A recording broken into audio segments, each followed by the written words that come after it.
Здравствуйте, на телеканале Милет новости, в студии Султания Ситакаева. Сегодня в программе. Благотворительная акция «Мерхаметлик» для нуждающихся крымчан собрала более 2 миллионов рублей. Поэзия Крымского ханства и судьба крымско-татарского народа в медиацентре имени Исмаила Гаспринского презентовали новые переизданные книги. Выставка известного крымско-татарского художника Рамазана Усиинова открылась в Алупке. На ремонт дорог в Бахчисарайском районе выделили 67 миллионов рублей. Об этом сообщил глава Крыма на выездном совещании по проблемным вопросам. Сергей Аксенов поручил Минтрансу и администрации опубликовать на официальных сайтах улицы и дороги, которые будут отремонтированы.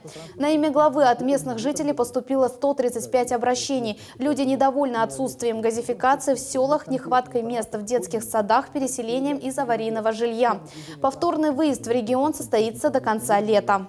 Потенциал района и города колоссальный, очень много исторических объектов, очень много сельхозземли. Есть действительно серьезные продвижения, есть успехи. Есть и вопросы, которые вот надо коллегам доработать. Это вопросы уборки, территории вывоза мусора, работы управляющих компаний, приведения штатного расписания подразделений. Есть вопросы там с водоснабжением, там с канализированием, но тем не менее, то есть планово мы определились, мы все эти вопросы с вами совместно решаем. Духовный лидер Крыма Хаджи Мирали Аблаев сегодня празднует день рождения. Свой путь служения мусульманской умме он начал в 1995 году. Именно тогда он стал имамом в Золотом поле. В 1999 году его избрали муфтием мусульман Крыма. Вот уже 20 лет усилия Мирали Аблаева направлены на сохранение религиозных ценностей, традиций и возрождение ислама в Крыму. За период его работы в ДУМК было возвращено порядка 80 культовых объектов мусульман и построено более 60 мечети, а также открыты 3 медресе. Телеканал Милет поздравляет муфтия с праздником и желает ему успехов и укрепления мира, согласия и стабильности в обществе, развития межконфессионального диалога в республике.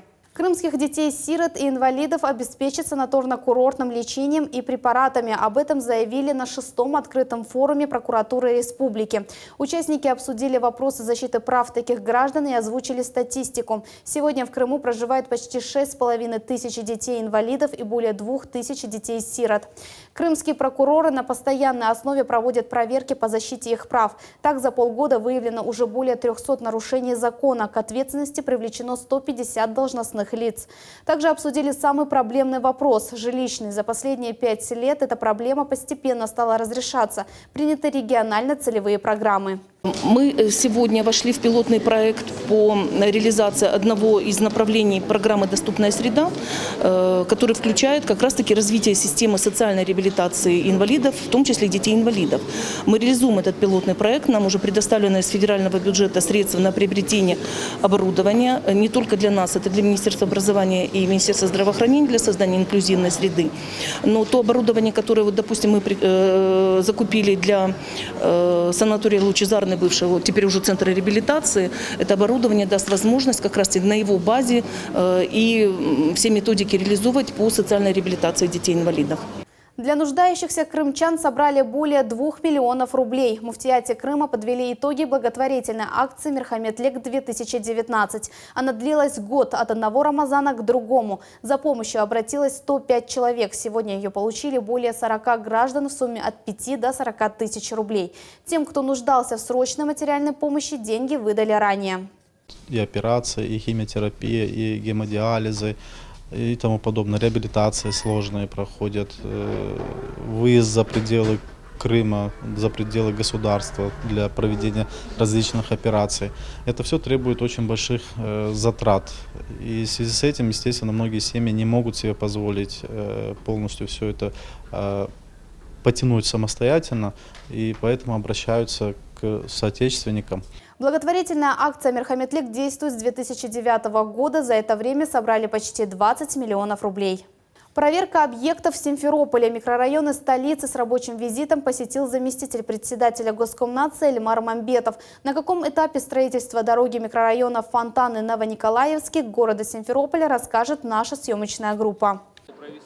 Жители Акмечети рассказывают о проблемах своего района. Они недовольны дорогой по улице Вели Ибраимова. Строительство дороги уже на этапе завершения, но работы подрядчиком выполнены не в полном объеме. Уже приближается осень, школа.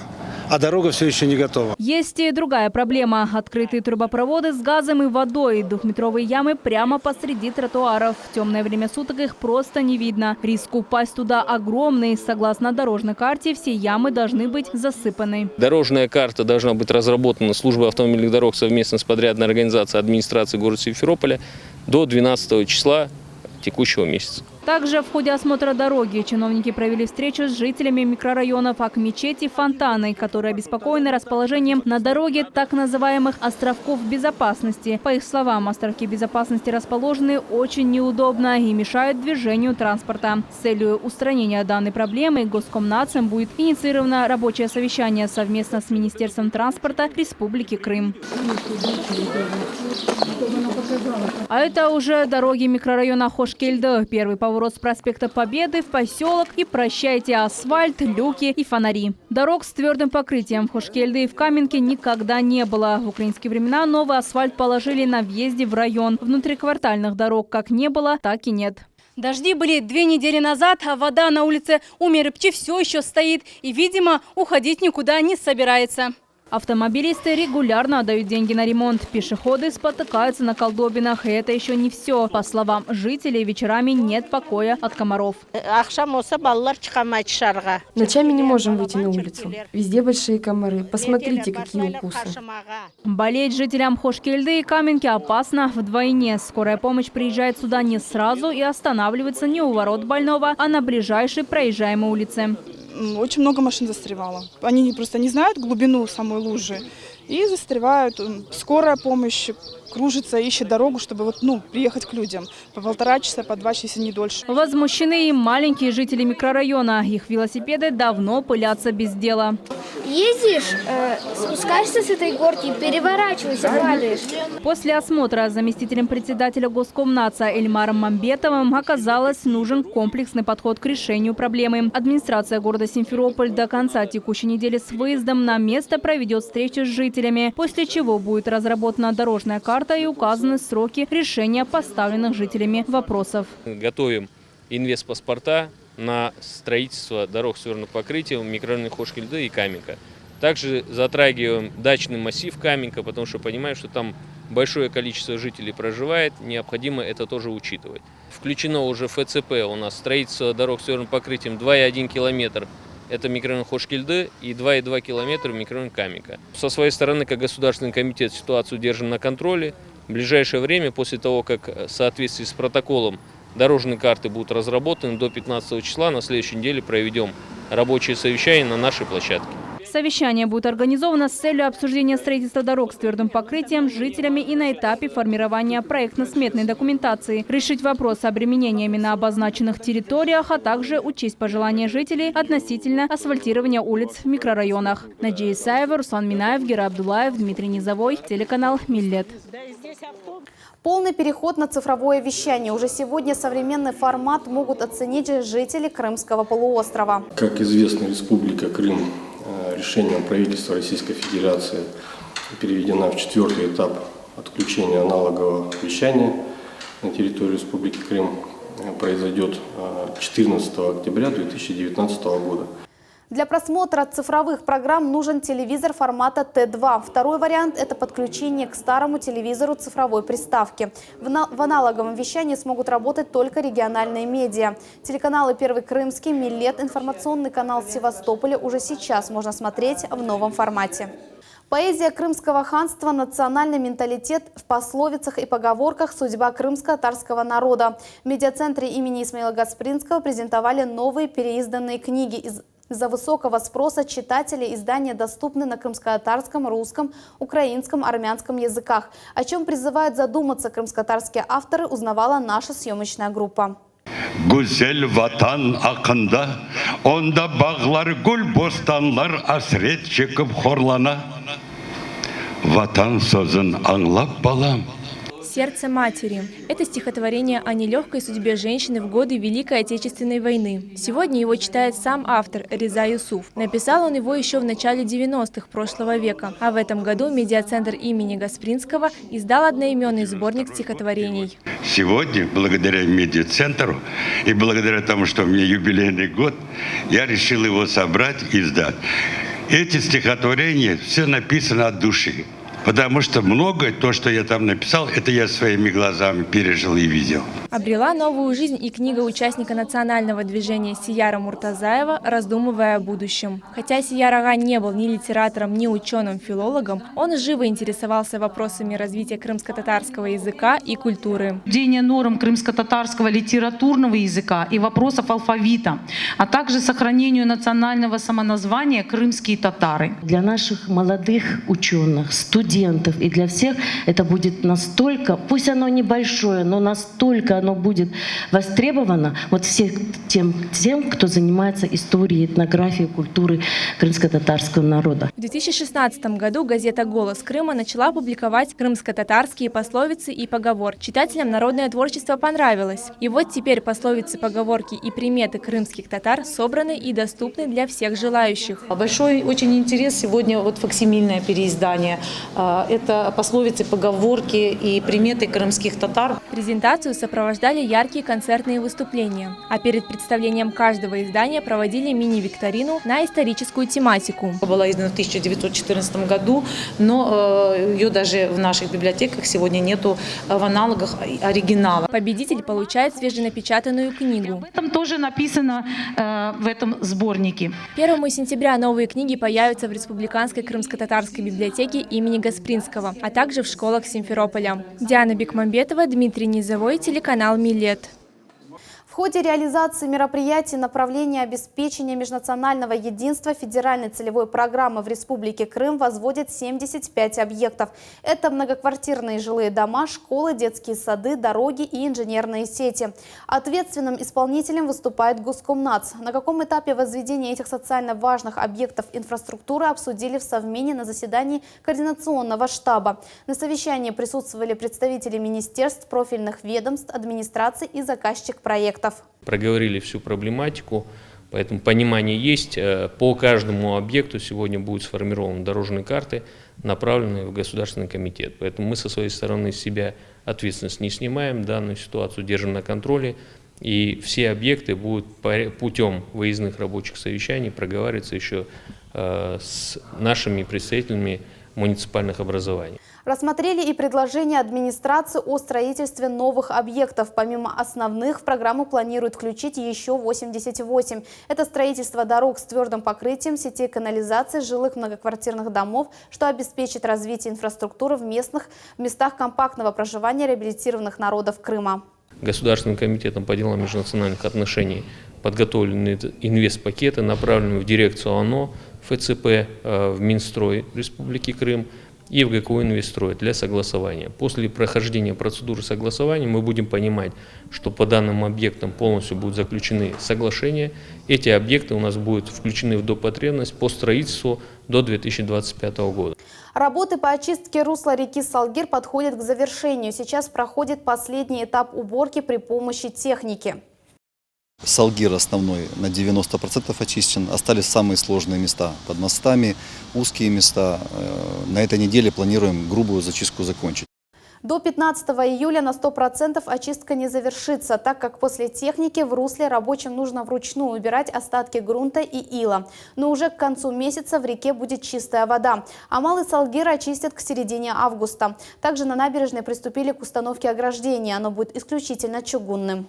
Саблезубые кошки, гигантская гиена, носороги, страусы. Пещера Таврида продолжает удивлять уникальными находками. Это одна из древнейших карстовых полостей России. Реальные размеры пещеры еще только выясняют спелеологи. На данный момент протяженность пещеры составляет почти 1,5 километра. Древнейшие находки пещерной фауны, которые до этого на территории Российской Федерации были отмечены, не старше 600 тысяч лет. Здесь у нас возраст примерно в 3 раза больше. Вот. И как, значит, пещера сама образовалась? Время ее образования – это 5-7 миллионов лет назад, то есть очень-очень давно.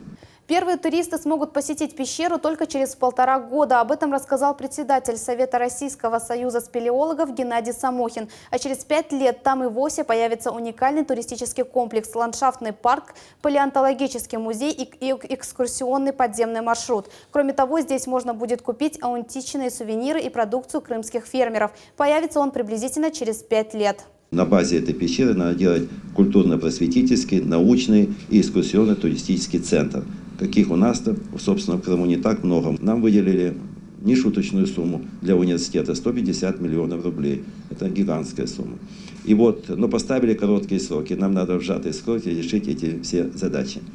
Выставка известного крымско-татарского художника Рамазана Усеинова открылась в Алупке. В экспозиции представлены 20 картин о Крыме. В своих работах художник описывает не только пейзажи родного Крыма, но и фрагменты крымско-татарской культуры. Впечатлениями от выставки поделится наш корреспондент Руслан Минаев.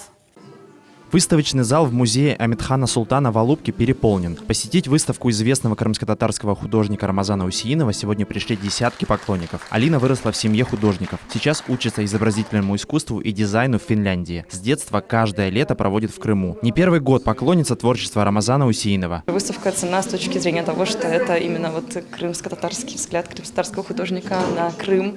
Потому что я видела работы художников из Академии художеств Петербургской, но это совсем другое. Работы Рамазана Усеинова выставлялись в Соединенных Штатах Америки, Китае, Эмиратах, во многих городах Украины, России и Узбекистана. Художник пишет натюрморты, пейзажи и фрагменты быта. В Алупку привез 20 работ. Сегодня здесь представлены картины о Крыме. Вот, например, живописное произведение «Судак». За него Рамазан Усеинов был удостоен медали Российской Академии художеств.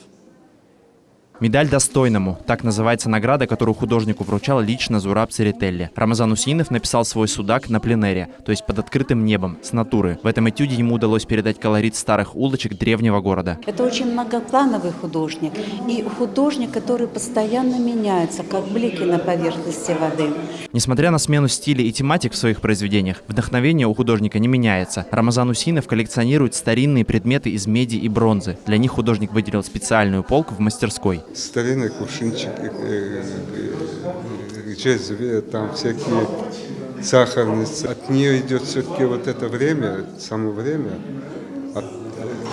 Мы этого не видим, но я когда смотрю на это, у меня поднимается какое-то ощущение, что я и работать хочу, и мне от этого тепло становится. На одну картину у художника уходит от 1 до 3 дней. Признается, пишет быстро. За свою жизнь Рамазан Усеинов создал около 2000 картин. Работы художника в музее Амитхана Султана в Алупке будут представлены еще месяц. Руслан Минаев, Эрвин Эмиралиев, телеканал Миллет. Новая постановка в Крымском академическом театре «Кукол». Ее героями стали персонажи чеховских рассказов. В необычном спектакле 6 произведений русского классика. Жанр короткого рассказа создает мозаическую картину современного мира и галерею ярких образов. Прошло более века со дня смерти автора, а его произведение продолжает волновать читателей и доставлять художественное наслаждение. Нам всегда интересно работать с новыми режиссерами, с художником приглашенным. Они привезли кукол, очень интересных, очень таких действующих, работающих. Это рассказы Чехова, а каждый рассказ Чехова – это событие. Каждая премьера для артиста – это бум, это просто всплеск эмоций, как внутренних, так и внешних каких-то проявлений, поэтому это действительно важно. Спектакль содержит оригинальный драматический план. На сцене стол, а в центре волчок. И только 3 рассказа, на которые случайно укажет волчок, будут сыграны. Каждый раз актер и зритель проживают истории, в которых все смешано. Режиссер сознательно отдает выбор на волю случая, как катализатора мыслей, чувства и действия с тем, чтобы помочь актерам сохранить остроту игры. Тайский бокс для детей. В поселке Заречное Симферопольского района боевому искусству обучаются около 100 молодых ребят. Этот вид спорта все больше набирает популярность в Крыму. О том, с чего начинается тайский бокс, расскажет Руслан Минаев. Мой любимый удар – это торнадо, это удар бьется с ворота. Хлесткие удары по лапам наносит Эскендер Камилов. Ему 11 лет, из них 6 занимается спортом. Регулярно выигрывает региональные турниры по тайскому боксу и кикбоксингу. Сейчас он лучший боец Крыма в своем возрасте. Свое будущее Эскендер видит уже сейчас. Хочу пробиться в профессиональный спорт. В дальнейшем хочу стать тренером. Учеников местной школы боевых единоборств знает весь район. Ребята привозят медали после каждого турнира, в котором участвуют. Я выигрывал чемпионаты Крыма, теперь поедем в Москву. Я выигрывал тоже турниры, и теперь поедем всей командой в Москву. Будем представлять нашу команду. Совсем скоро юных спортсменов ждет чемпионат России по кикбоксингу. Турнир состоится в Москве, и они уже готовятся к нему очень тщательно. В небольшом тренировочном зале занимаются более 50 детей. Тренирует их Николай Махно. Ранее он работал учителем физкультуры в школе. Основная работа мешала его подопечным показывать хорошие результаты. Решил с этим немножко подзавязать, да, и со школой, и с ДЮСШ. И весь акцент все время вот сюда уже на детей. Ну и сразу у нас уровень выше. Ну и тьфу, все хорошо, выступаем, все у нас великолепно. Помимо тайского бокса, ребята в Заречном обучаются и другим единоборствам. Местная команда выиграла клубный чемпионат Крыма по ушу и смешанным единоборствам. Руслан Минаев, Эрвин Эмиралиев, телеканал Милет. И на этом все. Оставайтесь с телеканалом Милет. Доброго вам вечера.